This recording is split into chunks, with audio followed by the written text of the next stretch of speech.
दोबारा, why and how do government help finance SMEs? Governments are often keen to assist as to the extent that SMEs are unable to raise finance for their profitable projects. Investment opportunities are lost and hence national wealth is lower than it could be. GDP होती है ना, national income growth वगैरह, तो जितना ज़्यादा SME sectors होंगे economy में, government की GDP बढ़ेगी, नेशन की वेल्थ बढ़ेगी. Additionally, governments are keen to support innovation, which is one area where SME often excel and are keen to support the growth of SMEs as this boost employment. A number of key ways government assist include the following: providing grant, IS-20, F7, providing tax breaks. For instance, tax incentive may be available to those willing to take the risk of investing in SMEs. Providing advice. For example, in Scotland, there is a government-funded organization known as Business Gateway, which provide assistance to those setting up and running a business, including advice on raising finance. इसके अलावा guaranteeing loan. For instance, for a small fee from the SME, a large proportion of any loan advanced by a bank is guaranteed by the government. As this significantly reduces the risk to the bank, they are potentially more willing to lend. In UK, this is called Enterprise Finance Guarantee Scheme, EFGC, GS.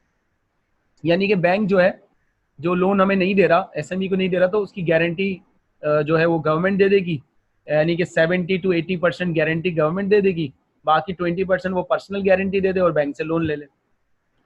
Providing equity investment. Many countries have government supported venture capital organizations that are willing to invest in the equity of SME.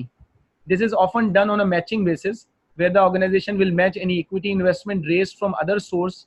In the UK, this is done through enterprise capital funds, while in the US, there is a small business investment company program. अब मैं जो है ना वो आप लोगों के साथ एक आर्टिकल आप लोगों को भी भेजता हूँ, जिसके अंदर आपको करना ये है,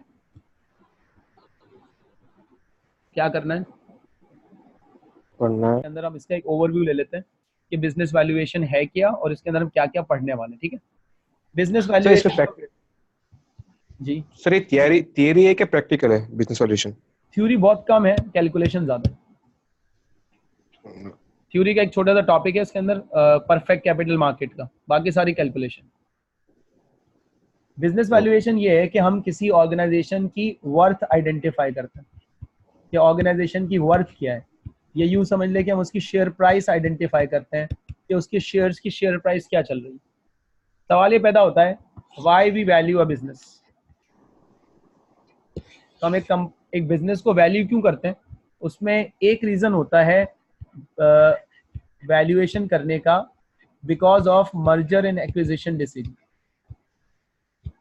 यानी कि हम क्या कर रहे होते हैं, जब एक कंपनी दूसरी कंपनी को टेक ओवर करेगी, तो जो खरीदने वाला है एक्वायरर, और जो जिसे खरीदा जा रहा है एक्वायरी, उसके शेयर होल्डर्स ये देखेंगे कि अगर कोई हमें टेक ओवर कर रहा है तो क्या मर्जर एंड एक्विजिशन से हमारी वेल्थ बढ़ेगी. सिमिलरली जो एक्वायरर होगा वो भी ये कहेगा कि हम आइसोलेशन में काम करें या अगर कंबाइन हो जाते हैं या किसी कंपनी को टेक ओवर कर लेते हैं तो हमारी वेल्थ बढ़ेगी. तो वो ये फाइंड आउट करने की कोशिश करते हैं दोनों कि एक प्राइस क्या होगी, एक बार्गेन प्राइस क्या होगी. अब ये फाइंड आउट करने के लिए कि जिस कंपनी को खरीदा जा रहा है उसकी वर्थ कितनी है, उसके लिए हम बिजनेस वैल्यूएशन का टॉपिक पढ़ते हैं, वैल्यूएशन सीखते हैं कैसे निकालते हैं. या अनदर रीजन इज, एक प्राइवेट कंपनी स्टॉक मार्केट में लिस्ट होने जा रही है और एक पब्लिक कंपनी बनने जा रही है, फर्स्ट टाइम शेयर इश्यू करने जा रही है. शेयर प्राइस क्या होनी चाहिए, तो ये आइडेंटिफाई करने के लिए कि एक सूटेबल शेयर प्राइस क्या है, वो क्या करते हैं, बिजनेस को वैल्यू करने की कोशिश करते हैं. और भी बहुत सारे रीजंस होते हैं, लेकिन most of the time these two are the more important reason कि business valuation merger and acquisition के लिए किया जाता है, ये प्राइवेट से पब्लिक कंपनी बनती तब किया जाता है, वरना टैक्स पर्पस के लिए भी किया जाता है। जैसे for example inheritance tax, inheritance tax के अंदर अगर फॉर एग्जांपल कोई अपने शेयर्स किसी को गिफ्ट करता है तो टैक्स अथॉरिटी शेयर्स की वैल्यूएशन करवाती है, अगर वो पब्लिक लिस्टेड कंपनी के शेयर्स ना हो तो इस पर्पस के लिए भी वैल्यू किया जाता है। जब बाज दफ़ा कोई लोन लिया जाता है, प्राइवेट कंपनी लोन लेती है किसी बैंक से, तो बैंक माइट सेट के आप ये बताएं कि आपकी इक्विटी की वैल्यू कितनी है, उस वक्त वैल्यू किया जाएगा। देयर आर वेरियस रीजन जिसकी वजह से हम अपने बिजनेस को वैल्यू करने की कोशिश करते हैं। हमारे सिलेबस में जो इम्पोर्टेंट चीज़ है वो ये है कि how to value, method of valuation. 3 method है हमारे पास। First one is called net asset based valuation, और ये कैलकुलेशन है सारी ना। Number 2 earning based valuation. Number 3 cash flow based valuation.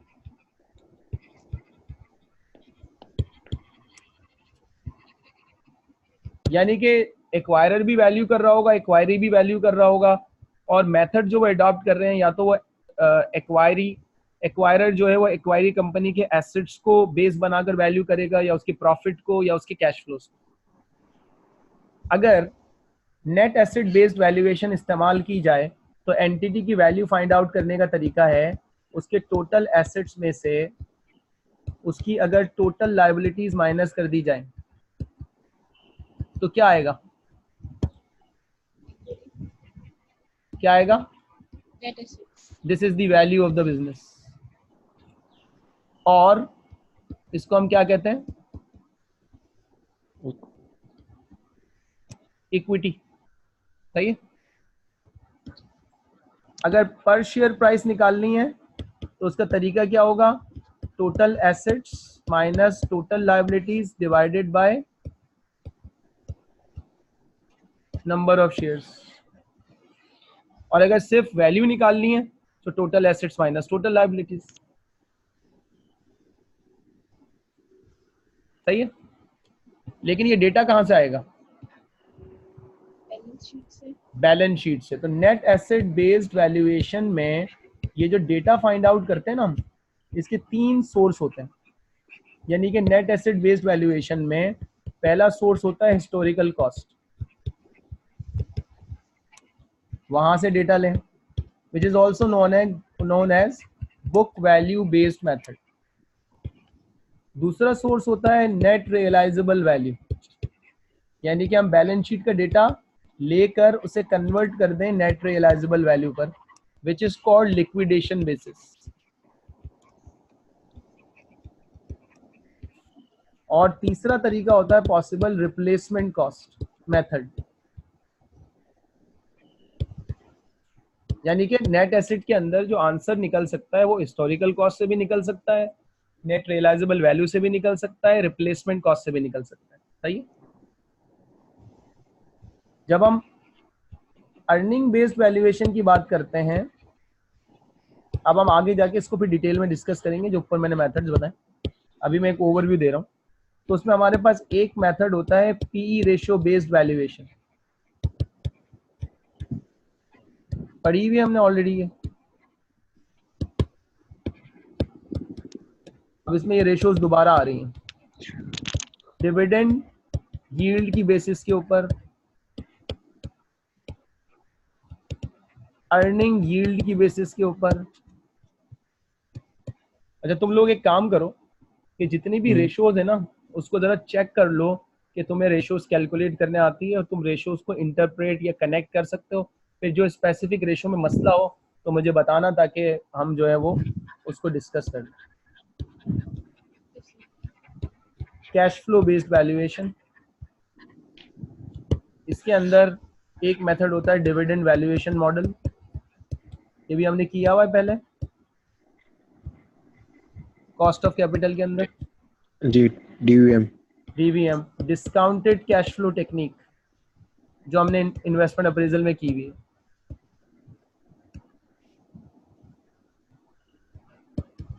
DCF, ये पॉसिबल मेथड्स हैं जो F9 के एग्जाम में बिजनेस वैल्यूएशन के अंदर किसी भी एंटिटी की वैल्यू करने के लिए इस्तेमाल होते हैं। नेट एसेट, अर्निंग बेस्ड या कैश फ्लो बेस्ड वैल्यूएशन।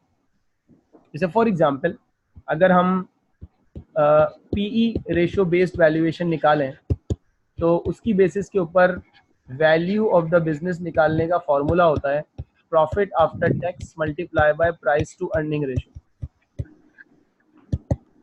और अगर शेयर प्राइस निकालनी है तो EPS multiply by price to earning ratio. ये दो फॉर्मूले इस्तेमाल होते हैं। फॉर्मूले नहीं, हमें इसके अंदर और भी बहुत वैरायटी डिस्कस करनी है कि ये क्या हो सकती है पॉसिबल। सिमिलरली अगर हमें डिविडेंड वैल्यूएशन मॉडल से निकालना है तो डिविडेंड वैल्यूएशन मॉडल से हमने शेयर प्राइस निकालने का ये फॉर्मूला डिस्कस किया था जी, के माइनस जी। इससे हम शेयर प्राइस निकाल सकते हैं, इससे हम वैल्यू ऑफ बिजनेस निकाल सकते हैं। इसी तरह डिविडेंड यील्ड का फॉर्मूला होता है,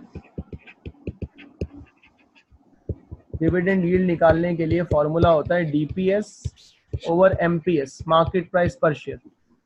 और अगर मार्केट प्राइस निकालनी है तो इस फॉर्मूले को रीअरेंज कर दें तो फॉर्मूला बन जाता है डीपीएस ओवर डिविडेंड यील्ड। इससे शेयर प्राइस निकल सकती है। इसी तरह अर्निंग यील्ड मेथड पर इसका फॉर्मूला होता है अर्निंग यील्ड का ईपीएस ओवर एमपीएस और 1 over price to earning ratio. तो अगर हमें मार्केट प्राइस निकालनी है तो हम फॉर्मूले को रीअरेंज कर देते हैं ईपीएस ओवर अर्निंग यील्ड, हमारे पास शेयर प्राइस आ जाती है। यानी कि हम डिफरेंट रेशियोज से क्या फाइंड आउट करने की कोशिश करेंगे, बिजनेस की वैल्यू क्या है, ताकि हमें ये पता लग सके कि बिजनेस किस अमाउंट के ऊपर